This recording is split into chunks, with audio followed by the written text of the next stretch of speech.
নমস্কাৰ ছাত্ৰ ছাত্ৰীসকল, আশা কৰোঁ সকলোৱে ভালে আছা। আজি আমি সহিকণ সমল তৃতীয় শ্ৰেণীৰ পৰিৱেশ পাঠটোৰ পৰিৱেশৰ যিখিনি কৰণীয় আছে তাৰে ক্ৰিয়াকলাপখিনি আলোচনা কৰিম। গতিকে আহাচোন ভিডিঅ'টোৰ মাজলৈ আমি সোমাই যাওঁ। এয়া চোৱা, প্ৰথমতে আছে বিষয় পৰিৱেশ অধ্যয়ন পাঠ নং 1 গছ গছনিৰ কথা। আগৰ শ্ৰেণীৰ পুনৰ আলোচনা। তোমালোকে ইতিমধ্যে শিকিলা যে আমাৰ চাৰিওফালে থকা গছ গছনিবোৰ বেলেগ বেলেগ ধৰণৰ হয়নে? আমি সকলোৱে জানো আমাৰ চাৰিওফালে থকা সকলোবোৰ গছ একে নহয়, বেলেগ বেলেগ হয় নহয় জানো? আকাৰ আৰু গঠনৰ ওপৰত ভিত্তি কৰি গছবোৰক 4টা শ্ৰেণীত ভাগ কৰা হৈছে। সেই ভাগবোৰ হ'ল বৃক্ষজাতীয়, গুল্মজাতীয়, লতাজাতীয় আৰু তৃণজাতীয় উদ্ভিদ। তলৰ ছবিবোৰ চাই গছৰ শ্ৰেণীবোৰ বুজি আহা।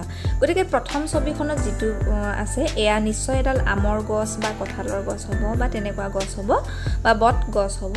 গতিকে এনেকুৱা গছক আমি বৃক্ষজাতীয় গছ বুলি কওঁ বা বৃক্ষজাতীয় উদ্ভিদ বুলি কওঁ।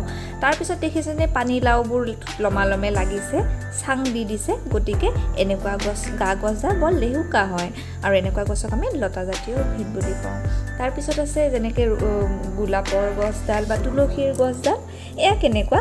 এয়া বেছি ডাঙৰ নহয়, বেছি ওখ নহয়। গতিকে এনেকুৱা গছক আমি গুল্মজাতীয় উদ্ভিদ বুলি কওঁ।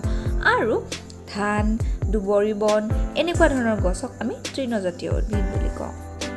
এইবাৰ চোৱাচোন, ইয়াতে কি দিয়া আছে? কাৰ্য নম্বৰ 1, তোমাৰ চৌপাশ আৰু ঘৰৰ বাৰীত থকা গছবোৰ পৰ্যবেক্ষণ কৰা আৰু গছৰ গঠন অনুসৰি কি কি শ্ৰেণীত ভগাব পাৰি শিপিঠীৰ তালিকাত লিখা। শিপিঠীত এখন তালিকা দিয়া আছে, আহচোন আমি চাই লওঁ। এয়া চোৱা, এই তালিকাখন গছ গছনিৰ নাম আৰু বৃক্ষনে, গুল্মনে, লতানে, তৃণ লিখিব লাগে। প্ৰথম লিখিলোঁ তুলসী। তোমালোকে নিজৰ ইচ্ছামতে যিকোনো গছ এডাল পৰ্যবেক্ষণ কৰি পেলাই লিখিব পাৰা। মই তুলসী গছ দেখিলোঁ আমাৰ ওচৰতে, মোৰ বাৰাণ্ডাতে, গতিকে তুলসী গছৰ কথা লিখিলোঁ। গতিকে তুলসী গছডাল গুল্মজাতীয়। আৰু আমাৰ ওচৰতে জানা এডাল কোমোৰা গছ হৈছে, গতিকে মই কোমোৰা গছডাল দেখি পালোঁ, গতিকে কোমোৰা গছডালৰ বিষয়ে লিখিলোঁ যে কোমোৰা গছডাল লতাজাতীয়। এতিয়া তোমালোকেও তেনেকৈ তোমালোকৰ আশে পাশে থকা কিছুমান গছৰ বিষয়ে জানি বা দেখি শুনি সেই গছবোৰ কি জাতীয় বা কেনেকুৱা হয়, লতানে, গুল্মনে, বৃক্ষনে, তৃণ লিখি উলিয়াব। এইবাৰ চোৱা, ইয়াতে আছে শুদ্ধ উত্তৰটো বাছি উলিয়াই চিন দিয়া। গা গছ টান আৰু শকত, বৰ ওখ আৰু ডাঙৰ গছবোৰ হ'ল কি গছ বাৰু? সেয়া হ'ল বৃক্ষজাতীয়।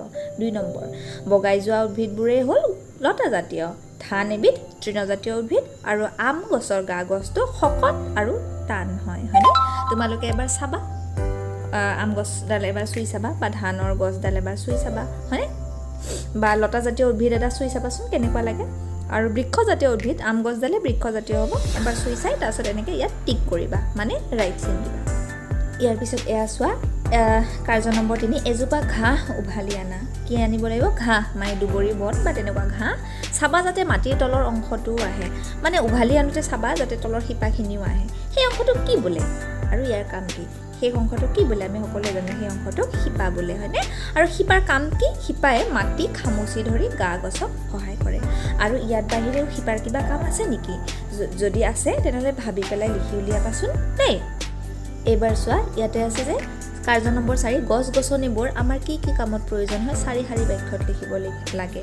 তোমালোকে ভাবি ভাবি নিজে লিখিবা। মই 4টা বাক্য লিখি দিছোঁ, এয়া চাই তোমালোকে নিজৰ মতেও ভাবি পেলাই তাৰপিছত লিখিবা। গছে আমাক খাদ্য দিয়ে, গছে ঘৰ সাজিবলৈ কাঠ দিয়ে, গছে আমাক ফল দিয়ে, গছে আমাক উশাহ লোৱাৰ বাবে অক্সিজেন দিয়ে।